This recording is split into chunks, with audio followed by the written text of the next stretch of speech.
Eksponentë të lartë të partisë Lëvizja Bashkë, të pyetur nga Nur Media, janë shprehur të gatshëm të bashkëpunojnë edhe me forca politike të anës tjetër të spektrit politik, siç është e partia juaj. Ju në zgjedhjet e ardhshme do të ishit gatshëm që për të mirën e vendit, për një qeveri të re, të bashkëpunoni edhe me partinë e Arlind Çorit apo parti të tjera, qoftë të spektrit të majt ose të djathtë? Çdo koalicion apo çdo vendim politik në këtë drejtim do merret parasysh nga Këshilli Drejtues i Partisë Mundësia dhe sigurisht ne jemi të hapur për vendime në interes të Shqipërisë dhe të ardhmes së vendit. Nëse do të ishit kryeministër, cili do ishte vendimi i parë që do merrnit?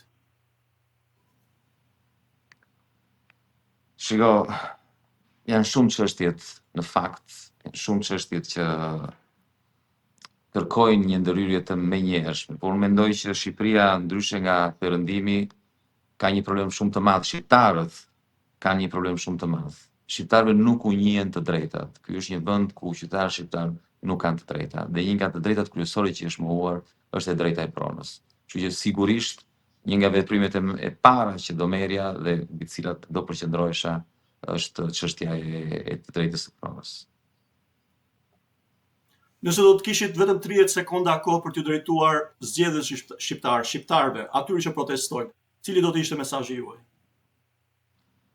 Mesazhi im është duhet të vazhdojmë të kemi besim.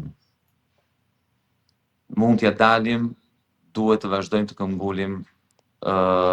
Jo vetëm largimi i Edi Ramës nuk është i pamundur, por largimi i Edi Ramës është realisht shumë afër. Duhet të vazhdojmë të protestojmë, të ngulim këmbë, të kemi për t'ja dalë. Zoti Shehe, faleminderit që ishit me ne sot. Faleminderit.